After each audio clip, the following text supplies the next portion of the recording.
Bismillah ar-Rahman ar-Rahim. Donc, dans cet enregistrement, je vais aborder le cas d'un gène lié au sexe ou gène porté par un chromosome sexuel et toujours dans le cas du monohybridisme. إذا في هذا التسجيل غنطرقوا لحالة مورثة مرتبطة بصبغ جنسي ودائما في حالة هجونة أحادية. Pour cela, on va analyser les deux croisements suivants pour passer ensuite à l'interprétation chromosomique. Donc, pour les croisements, on a les deux croisements ont été réalisés entre deux lignées différentes de drosophiles.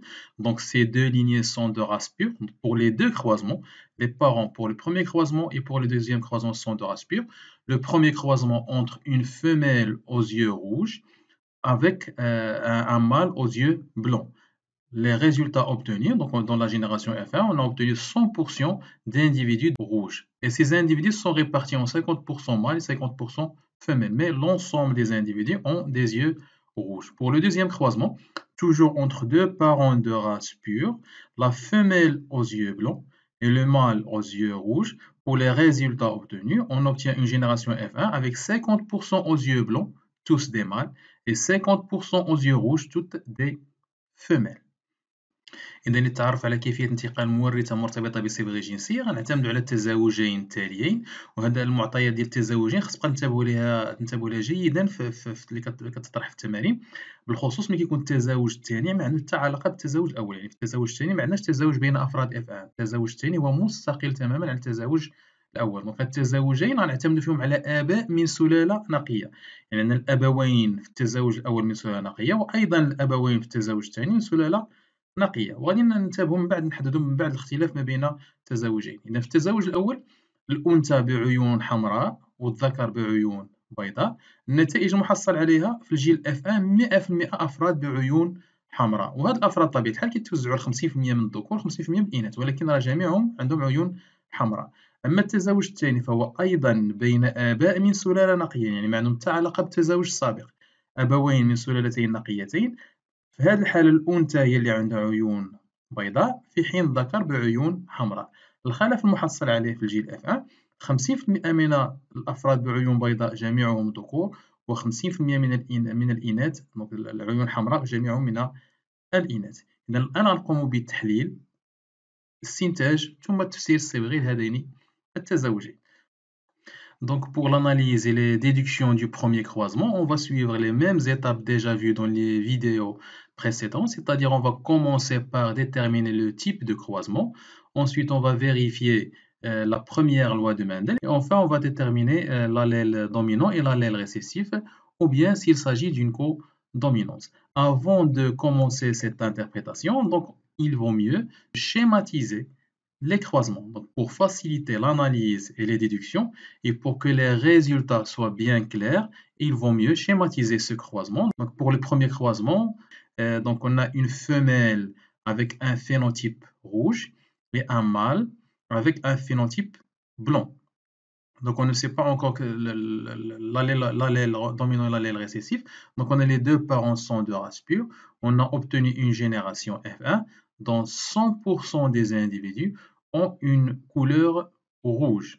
Donc, pour l'analyse de ces résultats, donc, premièrement, le type du croisement. Donc, on étudie la transmission d'un seul caractère qui est la couleur des yeux. Donc, bien sûr, il s'agit d'un monohybridisme. دونك مادام انا كندرسو انتقال صفه واحده فالامر يتعلق بهجونه احاديه. الصفه المدروسه هي صفه لون العيون. بطبيعه الحال ملي كنتكلموا على لون ابيض ولون احمر هادو راه الحليلين لنفس الصفه اللي هي لون العيون، اذا يتعلق الامر بهجونه احاديه. المرحله الثانيه غنتعرفوا على نتاكدوا من القانون الاول لمندل. دونك قلنا لا جينيراسيون F1 est homogène et les parents sont de race pure. Donc, on a dans les données que les parents sont de race pure. Donc, on déduit que la première loi de Mendel est vérifiée.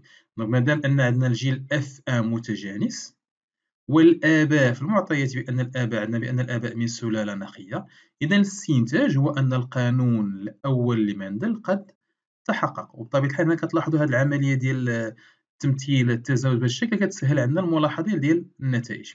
L'étape suivante, on va déterminer l'allèle dominant et l'allèle récessif. Donc la génération F1 présente le caractère de l'un des deux parents. Donc bien sûr, dans ce cas, il s'agit d'une dominance complète. l'allèle responsable de la couleur rouge est dominant, alors que l'allèle responsable de la couleur blanche est récessif. إذا بالنسبة للسيادة والتنحي ما دام أن الجيل F1 يظهر صفة أحد الأبوين فإن الأمر يتعلق بسيادة تامة، والحليل المسؤول عن اللون الأحمر هو اللي ظهر في الجيل F1 هو السائد، غنرمزو ليه بحرف R كبيرة R ماجيسكول لأنه هو السائد، في حين أن الحليل المسؤول عن اللون الأبيض والذي لم يتم التعبير عنه عند أفراد الجيل F1 فهو المتنحي، وسنرمز له برمز B صغيرة B مينيسكول لأنه متنحي. وكما كتلاحظوا بأن التحليل المحصل عليه شبيه بالحالة اللي سبق شفناها بالنسبة لحالة السيادة التامة. الاختلاف الآن غنلاحظوه عند تحليل نتائج التزاوج الثاني. Donc, pour l'analyse du deuxième croisement, on va commencer toujours par schématiser ce croisement et ses résultats. Donc, on a un croisement entre une femelle avec des yeux blancs. Donc, bien sûr, on a déjà déterminé que la couleur blanche est récessive, donc petit p, avec un mâle de couleur rouge. Et les deux parents sont de race pure. Les résultats obtenus dans la génération F1, donc on a 50% des mâles de couleur blanche et 50% femelles de couleur rouge. Donc la génération F1 est constituée de deux phénotypes, 50% des mâles à couleur blanche et 50% des femelles à couleur rouge. إذا بالنسبة للتزاوج الثاني دونك دائما كنستعملوا هذا التمثيل المبسط باش نسهلوا يعني كيسهل عندنا حتى ملاحظة نتائج التزاوج.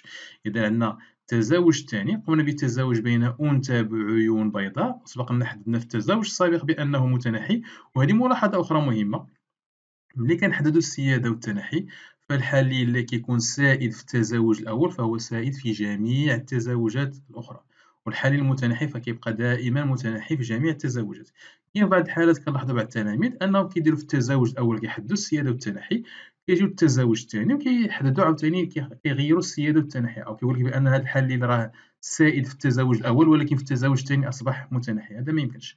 دونك هنايا عندنا الحليل السائد دائما هو الأحمر، والحليل المتنحي هو دائما الحليل المسؤول عن اللون الأبيض. إذا التزاوج بين أنثى بلون أبيض وذكر بلون أحمر والأبوين من سلالتين نقيتين، يعني ما عندهمش علاقة بالتزاوج السابق، هادو ماشي أفراد من الجيل F1 ديال التزاوج السابق، هادو أفراد مختلفين على التزاوج السابق، الأبوين من سلالتين نقيتين، حصلنا على الجيل F1 موزع على مظهرين خارجيين مختلفين، 50% ذكور بلون أبيض و50% إناث بلون أحمر.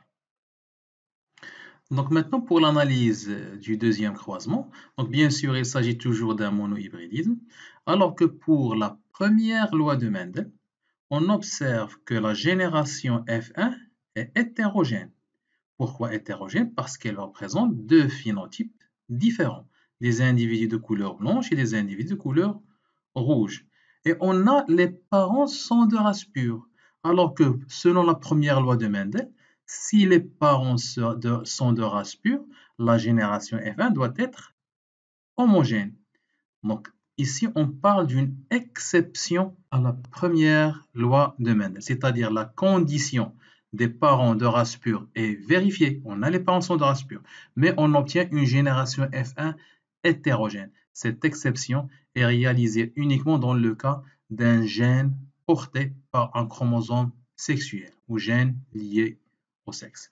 إذا بالنسبة للتحليل التزاوج الثاني الأمر يتعلق بطبيعة الحال بوجوه أحادية، لكن بالنسبة للقانون الأول لمندل عندنا الآباء عندنا الجيل F1 غير متجانس. لماذا غير متجانس؟ لأن عندنا مظهرين خارجيين مختلفين، 50% عندهم لون أبيض و50% عندهم عيون حمراء، ولكن في المعطيات حنا متأكدين بأن الآباء من سلالة نقية حسب القانون الأول لمندل. إلا كانوا الآباء من سلالة نقية خاص الجيل F1 يكون متجانس. هنا كنتكلموا على استثناء القانون الأول لمندل.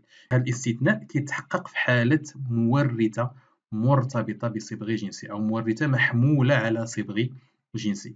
إذا أول خاصية كتبين لي بأن الأمر يتعلق بمورثة محمولة على صبغ جنسي هو استثناء القانون الأول لمندل، بمعنى آباء من سلالة نقية ولكن الجيل F1 غير متجانس. Le premier critère qui montre qu'un gène est porté par un chromosome sexuel est l'exception à la première loi de Mendel. Les parents de race pure et la génération F1 est hétérogène.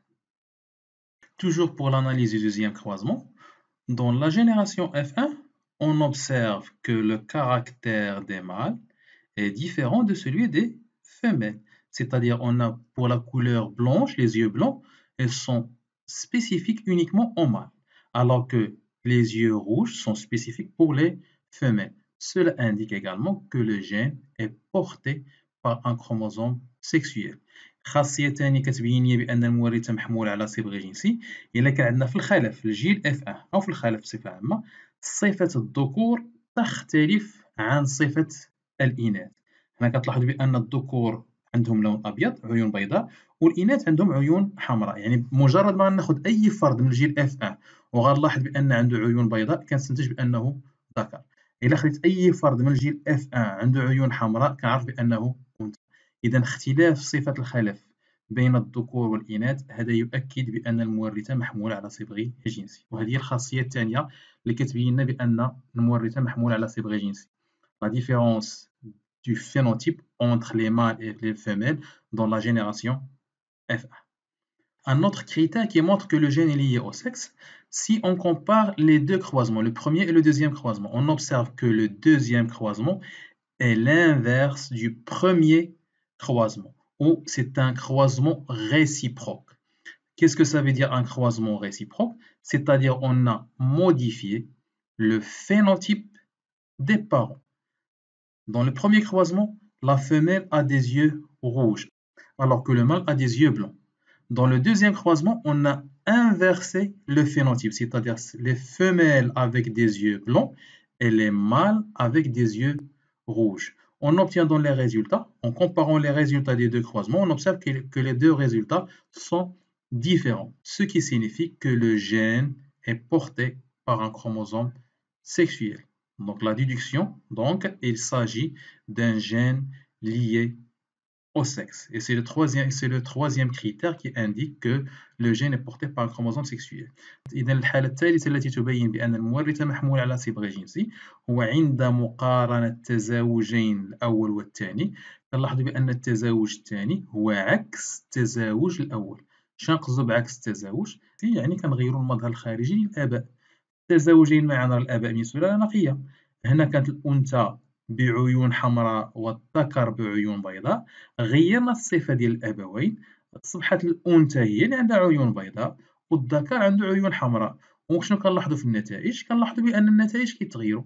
هنا في البداية عطاونا 100% جميع الأفراد بعيون حمراء، ملي غيرنا غير المظهر الخارجي للأبوين حصلنا على في التزاوج الثاني على نتائج مختلفة عن التزاوج الأول، يعني 50% عيون بيضاء و50% عيون حمراء. وهذا يؤكد هذه الحالة ما كنحصلوا عليها إلا إذا كانت المورثة محمولة على صبغ جنسي.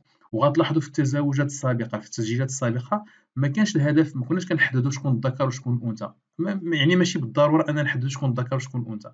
لماذا؟ لأن عند عكس التزاوج نحصل على نفس النتائج.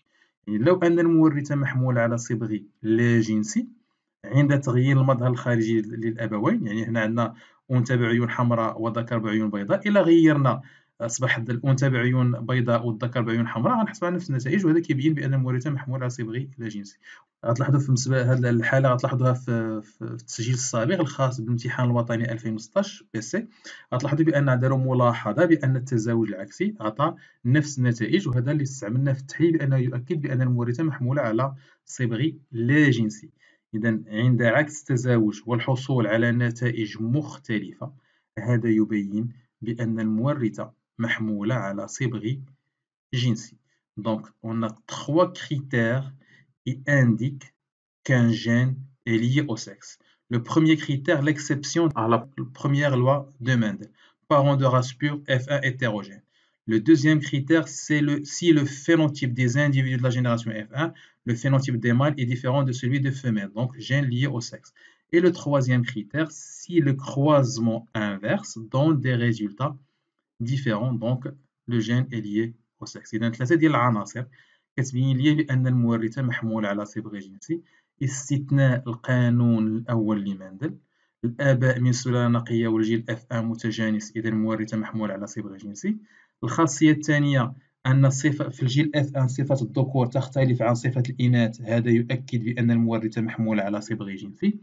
ثم الخاصية الثالثة، إذا كان عندنا تزاوج عكسي أعطى نتائج مختلفة، هذا يبين بأن المورثة محمولة على صبغ جنسي. وبطبيعة الحال ماشي بالضرورة نحصل عليهم ثلاثة، يكفي حالة واحدة فقط كتبين بأن المورثة محمولة على صبغ جنسي. Maintenant, pour ces trois critères, on a déduit que le gène est lié au sexe, mais on n'a pas déterminé s'il s'agit du chromosome sexuel X ou Y.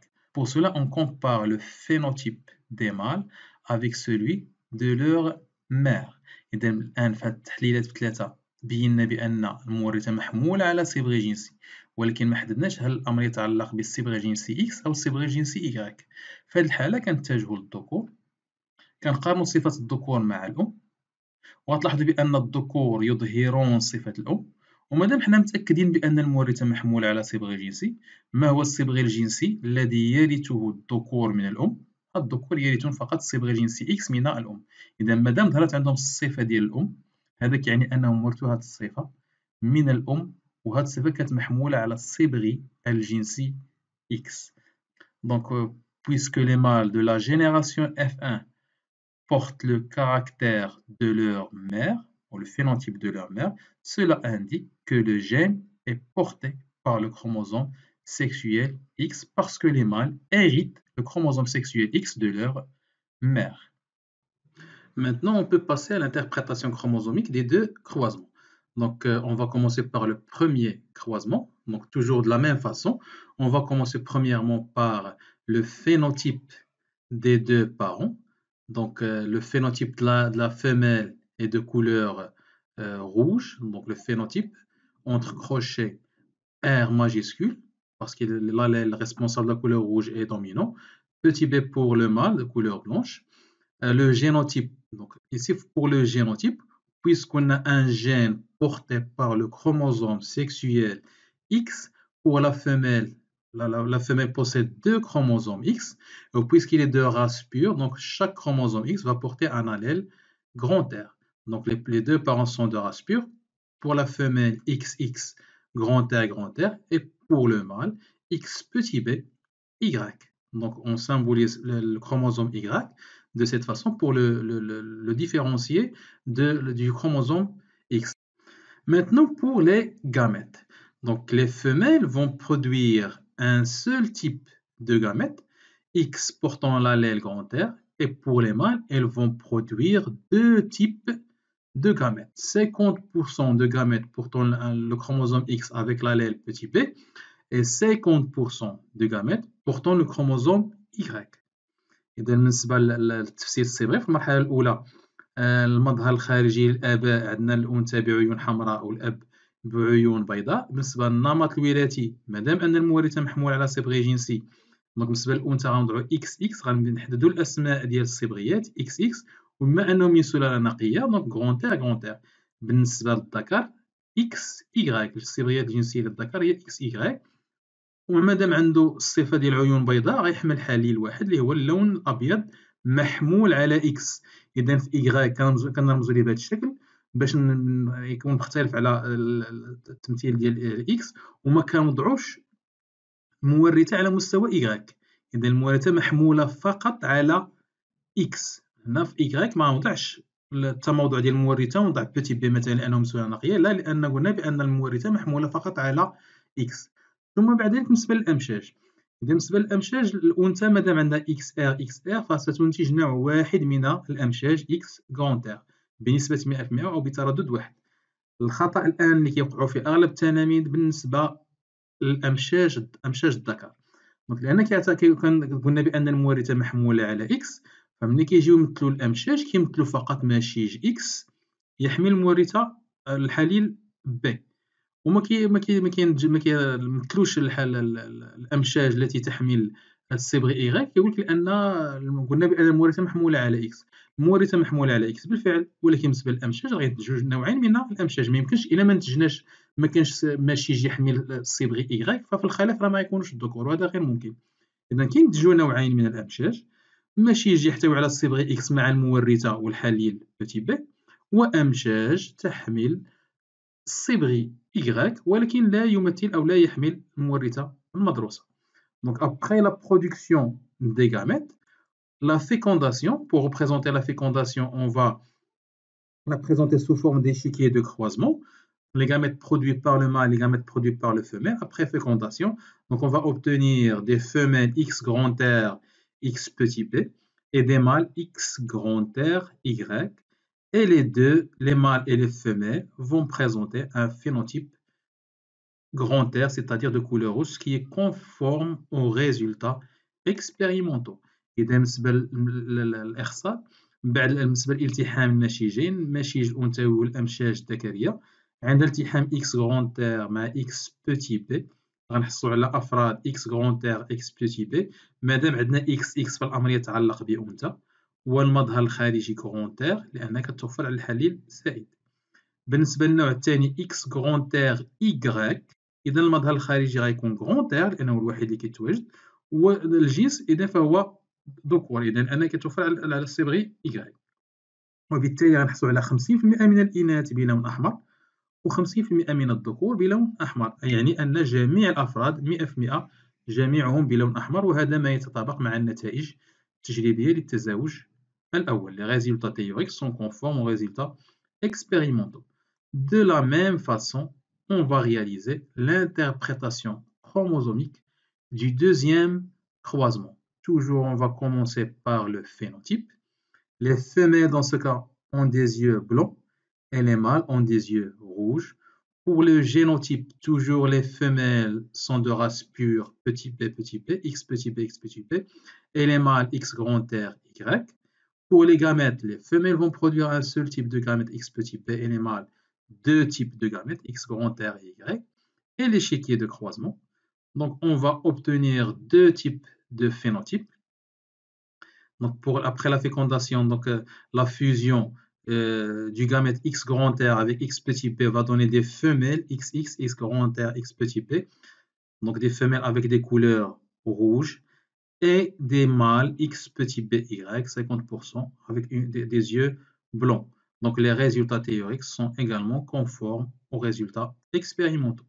إذا بالنسبة للتفسير الصبغي للتزاوج الثاني غنقوم بنفس العملية. الإناث بلون أبيض إكس بوتي بي إكس بوتي بي، الذكور إكس غرونت إر إيكغيك. بالنسبة للأمشاج الأنثى من بعد الانقسام اختزالي غتنتج نوع واحد من الأمشاج، يعني جميع الأمشاج غيتنتجو يحملوا إكس بوتي بي. أما الذكر ف50% من الأمشاج غيكون عندهم إكس غرونت إر و50% إيكغيك، ودائما كما ذكرت ما كنبدلوش المورثة على الصبغ إيكغيك لأنها محمولة على إكس. شبكة التزاوج، التحام الأمشاج ديال الأنثى مع أمشاج ديال الذكر.